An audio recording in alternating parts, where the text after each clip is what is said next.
My name is Tina Laney. I am 23 years old and I like to consider myself a multidisciplined artist, but I'm also just a freelancer and I have a part-time job.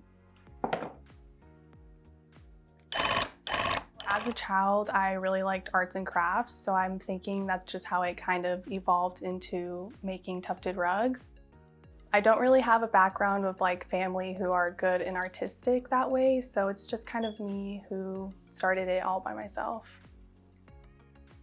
Originally going into college, I was a biological science major because I wanted to become a marine biologist, but then COVID hit and I was doing at-home classes and it just wasn't really what I felt like was my passion anymore. And because I had started punch needling during COVID, I was like, well, maybe I should try out their art major, and I just switched.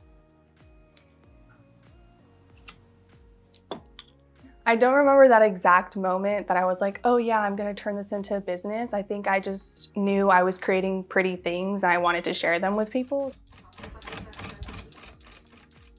The name of my business, Mori, if you search it online, it means to capture a moment in time. And I feel like I've always also liked to take photographs to capture that specific moment. And then Cove is just, I had a really good experience at a cove one night. I did want to be a marine biologist, so I was like, it's incorporating that part of my life. That's where Moriiandcove came from.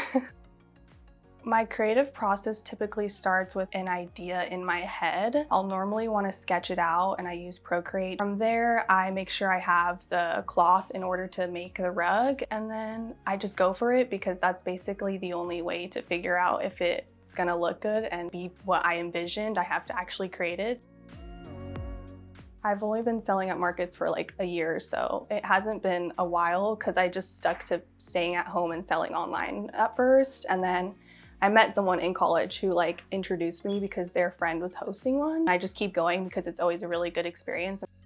I would say the biggest challenges I've faced in running a small business is just not knowing how to start or how to do things. Because I was an art major, I was getting projects from school, but then I also wanted to do projects that were my own personal projects. So it was really hard to balance that, and I did have to let go of my small business for a year or so. In the end, I feel like it really helped me because it made me just focus on school, and then now I can focus on my business.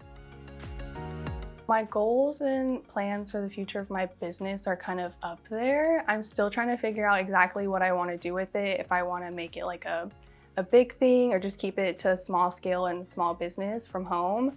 But I do eventually want to have my own studio where I can teach other people and have workshops and lessons. I just want to keep improving. I want to keep making bigger things and better things and not just stay at a steady, safe area. I just want to keep trying new things and experimenting with it.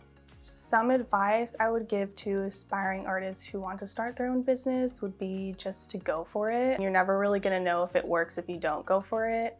And I just feel like I would hate to regret if I didn't do it rather than if you did and you just know it didn't work out. So yeah, just go for it and rely on other artists to help you out.